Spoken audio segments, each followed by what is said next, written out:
Oke, kita pindah dari Chelsea ke MU dulu dong. Masa pindah ke La Liga? Kita pindah ke Liverpool lawan MU yang Lu kemarin. sengaja pakai baju Keane. Iya dong. Karena ini perdebatan panas antara Van Dijk dan juga Keane kala itu cuman saling sini. Tapi menurut lo siapa yang apa ya? Bisa dulu kalau istilah Yasin siapa yang kardus di sana? Van Dijk atau Keane? Keane lah. Karena mengingat masa lalu. Konteksnya, Iya. konteks. Ya walaupun orang bilang lu harus lihat seluruh wawancaranya. Cuman kan kalau ya Van Dijk diambil kutipan ini, Keane diambil kutipan ini, ya memang ketika diomongin ya lu nggak nyambung gitu kan. Yang diomongin kan di pertandingan kemarin. ini doang, ya. Pertandingan kemarin ya betul. Yakin sakit hati ya. Iya, dia sementara merasa dulu lo zaman lo kayak gitu, gue nggak pernah komentar kayak gitu. Ya mungkin ya terserah orang lah mau komentar Iya, seperti betul. apa, ya kan? Enggak, tapi gue lihat Van Dijk ini frustrasi. Iya. Frustrasi bahwa ya kita pengen menang loh. Dan ini juga sesuai dengan omongan netizen. Kok katanya klub besar main parkir bis, contoh. Justru gue bilang kalau lu punya otak dikit aja, nggak usah banyak, dikit aja otak lu tahu kehilangan seretetan pemain penting di MU. Nggak mungkin lu main, nggak ada Bruno, nggak ada Maguire, nggak ada Eriksen, Casemiro, Martinez. Tidak mungkin lu main terbuka. Oke? Ini udah kita bahas. Kita pakai logika dikit aja. Kalau lu ngerti bola, pasti mereka bertahan, incer counter attack, dan mereka dapat counter attack kan, 2-3 peluang kan. Nah, terus keluarlah itu. Ya mereka melakukan berapa shot, 30 shot, 20 lebih, I don't know lah. Yang on target berapa? 8 on target. Dari 8 on target yang peluang besar siapa? 2. Shootingnya Salah sama headingnya Van Dijk. Sisanya bola gampang semua. Yang shooting ke arah Onana. Jadi lu sehebat apa dengan 20-30 shot lu? Dan gue kan salah satu dari sedikit pandit atau orang yang ngomong bola di sosmed. Gue bilang ini either seri atau gue nggak kaget kalau seri. Oke? Kalau kalah pun tipis. Nggak mungkin dibantai. Sementara di timeline semua bilang 3-0, 5-0, 8-0, 7-0, berapa 0-0. Ya, itu kardus lah yang ngomong kayak gitu. Tapi jumlahnya banyak banget. Ya iya. Jumlahnya banyak banget. Maksudnya nggak mungkin lah lo tim sebesar ini dalam sebuah derby lo kalah beruntun dengan skor besar. Itu nearly menurut mereka ya tahun lalu lebih bagus timnya bisa 7-0. Itulah kenapa gue selalu bilang netizen itu hanya mau mendengar apa yang mereka mau dengar. Jadi mereka nggak mau diedukasi untuk jadi pinter. That's why I give up. Gue give up untuk diskusi, gue bikin member. Yang jadi member jelas-jelas orang yang mau belajar kan, ngerti nggak? Dan gue nggak mau diskusi lagi, karena mereka hanya punya statement dan menurut mereka statement itu benar, yaitu dari data. Sampai gue bilang, nah itulah gobloknya kalian, mau cuci otak lu dicuci dengan data sama media mainstream. Padahal ini sepak bola matematika. Kenapa gue yakin bahwa jelek. Possibility Liverpool itu nggak ada impresi-impresinya sama sekali musim ini. Bahwa mereka karena mereka di rank 1, iya kita rank 1 apa? Lu lihat dong, lini tengah lu itu bapuknya minta ampun, dan depan itu digendong sama Salah. Kemarin Salah kelihatan nggak? Salahnya juga jelek, melebar Nggak mulu kelihatan. Pada saat Salah nggak kelihatan, ambruk. Dia kan pemicunya untuk serangan. Iya kan? Belum namanya Szoboszlai lah, Endo lah. Kalau gue bilang Endo pemain badminton, dibilang gue rasis, dibilang gue nggak objektif. Ya semua kan bilang begitu. Kita lihat minggu depan lawan Arsenal. Bahkan gue bilang kalau Arsenal kalah lawan Liverpool ini, goblok bener. There is no reason.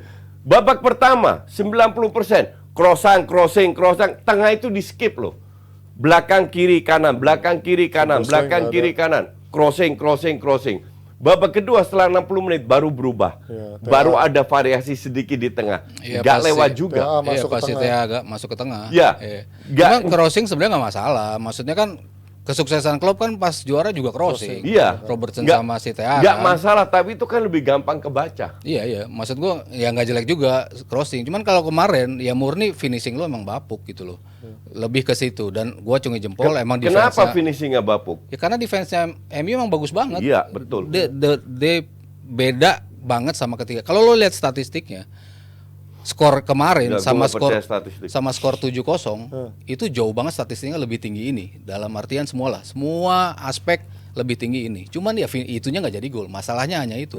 Musim kemarin sebetulnya kan bola-bola gampang yang jadi gol. Bola-bola gampang. Iya. Iya kan? Musim kemarin kan lah ini jadi Ya, gol. karena MU-nya tahun lalu bermain dengan Terbuka, kepercayaan diri cukup kebuka, terbuka. dan mereka merasa kita seimbang. Iya, Firmino golin easy goal gitu jadi gol gitu. Maksudnya Wah, banyak easy banyak goal. banyak Goalnya yang nggak sih. harus jadi gol.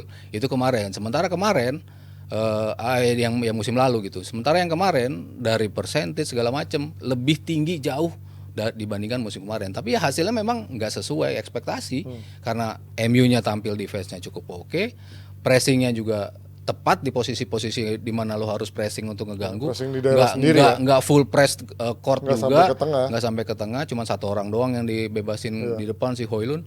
Tapi ya the whole team main dengan sistem yang emang lu nggak mau dibuat malu kayak musim kemarin. Berarti Liverpool yang jelek dong kemarin. Emang Iya, finishingnya Liverpool jelek, MU lebih hancur lagi. Tapi maksud gue bukan cuma finishingnya Mas, karena peluangnya kan nggak ada benar-benar peluang yang bisa merangsek masuk ke Liverpool mungkin menurut gue kemarin kalau ada Robertson itu akan beda ya, karena variasi di kiri akan lebih berbeda dibandingin kalau TA cuma di kanan cuma crossing doang, karena Robertson kan menghadirkan variasi kayak Barca dulu Jordi Alba dengan Neymar atau sama Messi gitu dari kan. second line gitu ya ya, kan. kayak Ini gitu-gitu. kan nggak ada kemarin yang begitu kan, variasi yang running from behind dan juga Ada sih Tsimikas. Kita lah Tsimikas sama Robertson. Simikas menurut fans Liverpool kan hebat. Enggak lah anjir, emang iya. Biasa aja lah. Itu gue dari ribuan tahun bilang Nggak bahwa ada. Simikas pemain kayak apa nih Simikas 11-12 sama Minamino lah. Iya, Iya kan? iya. Cuman karena Robertson cedera. Nah, that is the problem dengan Liverpool. Bahwa kalau dibilang ya ini MU parkir bis lah, emang lu nggak pernah ketemu tim parkir bis? Kan pernah. Iya. Sering bahkan. Iya kan? Terus lu kenapa nggak bisa cetak gol ya? Apakah MU main bagus? Enggak juga. MU defense-nya bagus. Iya. Serangan di depan, pegang bola aja nggak bisa, amburadul. Beruntung dapat 2 counter yang berbahaya. Garnacho sama si Højlund, ya kan? I mean, lu jangan cuma nyalain MU, bahwa MU bapuk, ya gue juga tahu semua orang normal juga bisa ngelihat bahwa MU kemarin jelek. Hanya bertahan, ngincer counter, bertahan. Tapi gue nggak heran, karena terlalu banyak pemain yang cedera. Ya kan? Justru pemain kayak gitu lu harus bisa manfaatkan momentum, lu bantai. Kenapa lu nggak bisa cetak 1 gol aja? Ya karena tim lu juga biasa-biasa aja. Bukan tim hebat. Iya, keputusan untuk ya salah masuk, kapan dia harus crossing kan biasanya nyampe tuh. Ini nggak nyampe, kebentur mulu sama defense-nya United. Jadi ya kalau di persentase ya gue ngelihat 80% karena memang defense-nya MU bagus banget. Kemarin tuh hasilnya lebih karena MU-nya main jauh di atas ekspektasi. Dengan main defense. Iya. Berarti Iya. sebenarnya MU kalau main defense ini lebih cocok dong dengan gaya main kayak Ya gini. kan musim kemarin kesuksesan lu juga kayak gitu kan United. Iya sih. Counternya kan Counter, bagus. counter. Ya kan lawan tim gede-gede ya menangnya bisa kayak gitu kan. Dengan counter. Tapi tahun ini dibuat Ten Hag kan baru sekali main low block. Iya baru ini. Karena kehilangan banyak pemain. Lu kalau lihat Ten Hag cuma bisa ganti pemain karena sisa pemain lainnya di bench umur 16-17. Dan Iya. bahkan Maybri Tapi kalau sama Pellistri itu sering nggak main kalau semua fit. Iya. yang inti sekarang tapi siapa sih yang nggak main kemarin? Casemiro. Casemiro kan udah nggak, belakangan Lisandro. Amrabat yang main. Lisandro. Enggak kan karena dia cedera. Kemarin kan udah sembuh juga yang main Amrabat juga. Karena baru sembuh Enggak. cedera. Cedera Enggak dia. cedera lagi kan dia. Iya, ya bukan yang pertandingan kemarin. Bukan. Maksudnya Maksudnya, dua pertandingan. Karena dia belum fit Mas. Jadi Amrabat kan juga cuma cadangan kan berapa kali. Iya. Akhirnya Awal-awal cadangan Hector terus. sama malah. Eriksen. ya McTom sekarang udah jadi pemain inti. Ya Iya karena kan? nggak ada Bruno. pilihan. Nggak ada Bruno, nggak ada Mount soalnya. Kalau Iya. lu bilang Martinez juga udah bukan pemain inti juga. Martinez Enggak dong, pemain inti. inti Karena- lah. karena Ya, maksudnya cedera kan kan. sekarang orang udah ngelihatnya sih inilah yang main si Maguire. Maguire kan lebih Yang Maguire sama Martinez kan bisa. geser ke sini pemain-pemain intinya. Kalau kemarin ya mungkin yang paling kehilangan ya Bruno menurut gue sih. Ya, maksudnya yang bisa Maguire aja nggak ada juga. Bruno Casemiro lah paling yang memang yang benar-benar yang inti yang nggak ada kemarin. Bruno Casemiro, Martinez itu Iya. 3 pemain penting. Sama Maguire yang lagi bagus-bagusnya. tapi Ya. defense-nya lebih rapi malah nggak ada Martinez menurut gue berapa pertandingan itu. Iya. Iya kan? Nggak lebih banyak jebol, gila. Lu lihat goal difference MU berapa sekarang? Minus. Iya. Lebih tahun banyak lalu juga- jebol nggak ada Martinez. Tahun lalu tapi juga parah sih menurut Iya, gua kan Martinez dia main jebol-jebol minus juga. dan juga sama 0 tuh berapa tahun berapa minggu sampai akhirnya dia finish dengan positif 15 apa berapa ya nggak salah. Jauh lah dibanding City, Arsenal, Newcastle, Oh iya, Liverpool gitu jauh kan. di bawah. Iya. Nah, tapi sebentar dari Liverpool Mas. Ini kan berarti banyak musim ini kemenangan-kemenangan dia yang diraih dari tipis-tipis, ugly win, dan yang memang karena pragmatisnya di late winner. Menurut lo apa yang harus dilakukan oleh Klopp kayak gini? Apakah dia harus belanja nih kalau mau jadi juara, atau tetap memaksakan dengan situasi yang ada? Ya susah, lini tengahnya kan menurut gue ya lini tengahnya ya salah satu yang paling krusial menurut gue lini tengah. Ya tambahan satu di back kalau lo bisa tambah ya is okay gitu. Cuman kalau lo Van Dijk nggak cedera sama Konate nggak cedera kan ya aman-aman juga jatuhnya kan.